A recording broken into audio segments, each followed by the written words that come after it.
saith, by the strength of my hand I have done it, and by my wisdom I am prudent. God was going to use the Assyrian king to exercise punishment over a people. In Isaiah 10, verse 5, God says, O Assyria, rod of my anger, the staff in thy hand is my indignation. God was going to use Assyria, but in this using of Assyria, the Assyrian king bragged, boasted, puffed up, was high-minded, set himself on a pedestal and said that this was all done by me. This morning, we're going to take a look at the Assyrian wisdom and what happens when it faces against God's. Assyrian wisdom versus God's wisdom. There is no doubt that Assyria was a very powerful nation. A very powerful nation. In Isaiah 36, Assyria went against all of Judah's defense cities. Isaiah 36:1, Assyria went against all of Judah's defense cities and took them all. Took every last single one of them. And then, if you read verse 5, the Assyrian king sent messengers to Hezekiah saying, where is your trust at? He said, I have counsel and strength for war. Whom dost thou put thy trust in? Who do you put your trust in? Where is your trust? Where does your trust lie? I know it's not God, because read verse 7. The Assyrian king Sennacherib said, I know it's not God. Whose high places did we take? Whose altars did we take? He continues to brag and boast. And when you get to verse 13, going to 13 through 22, through the end of the chapter, he says to the people, God has failed you. He says to the people, your king Hezekiah has failed you. He says, you might as well just give up. So Hezekiah is reading this message. Hezekiah has received this message, and Isaiah 37:1, this is what he does. He rents his garments. He covers himself with sackcloth, and he does not turn to any man. He turns to God. The Assyrian king had armies. The Assyrian king had counsel. The Assyrian king had strength for war. Isaiah 10:13, the Assyrian king saith, by the strength of my hand I have done it, and by my wisdom I am prudent.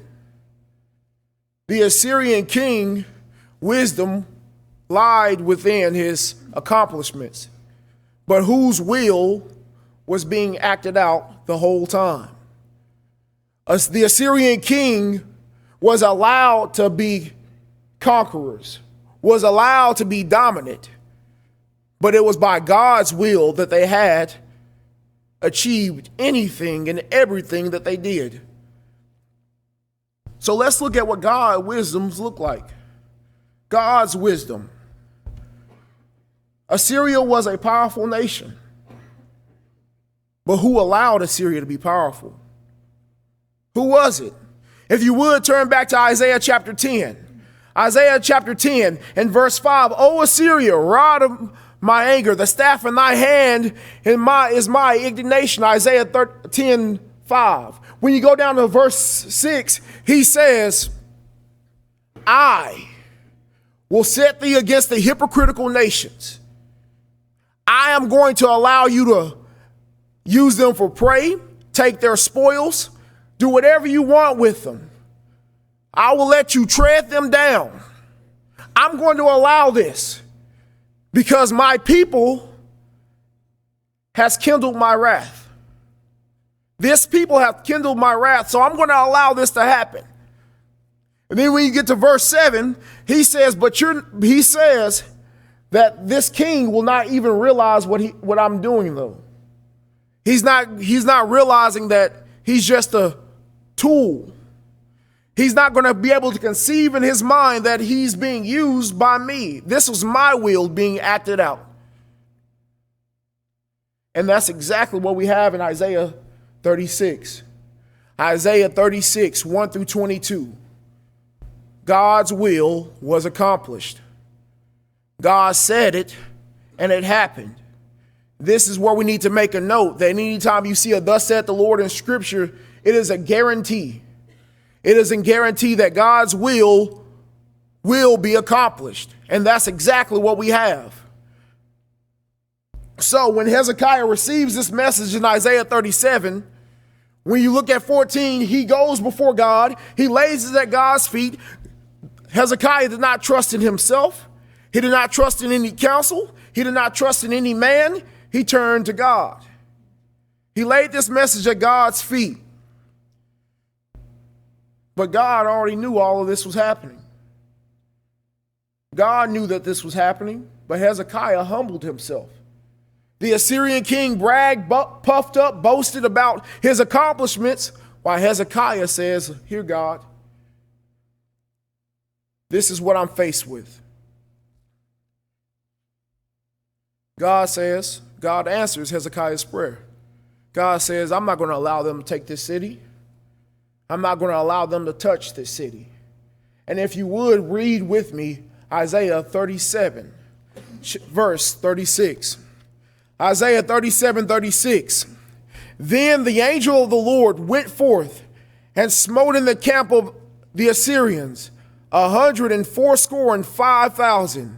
And when they arose early in the morning, behold, they all were dead corpses. The Assyrian king, he saith, "By the strength of my hand I have done it, and by my wisdom I am prudent." Why do I keep repeating this verse? Because that's what God allowed him to accomplish. That's what God allowed him to think. That's what God allowed him to achieve. Now I have a question for you. Is this attitude not only in the world? Is this attitude not only within the church? Is this attitude not only seen throughout our societies? This attitude is one of arrogance. This attitude is one of pride. This attitude is one of self-absorbedness, whatever the word is, I can't. But this is what the Assyrian king thought. But what does God say? I'm going to allow this to happen. What did God do? Use Assyria like a tool.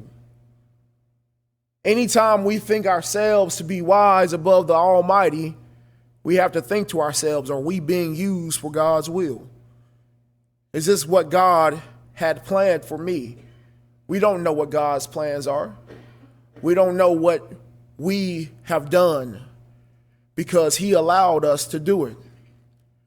We need to be mindful that we don't inherit Sennacherib's mindset.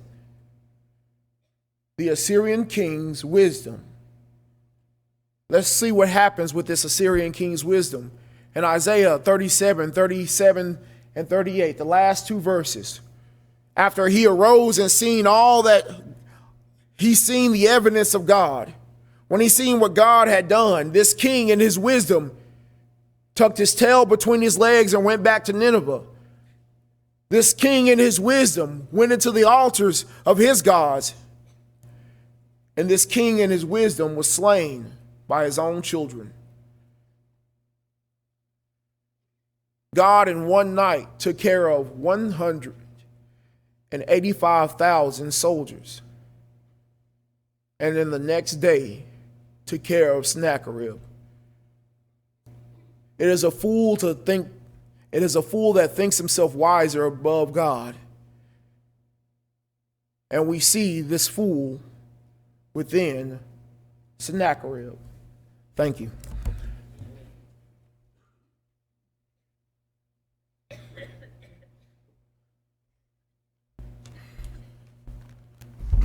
Esau, the father of the Edomites, was a very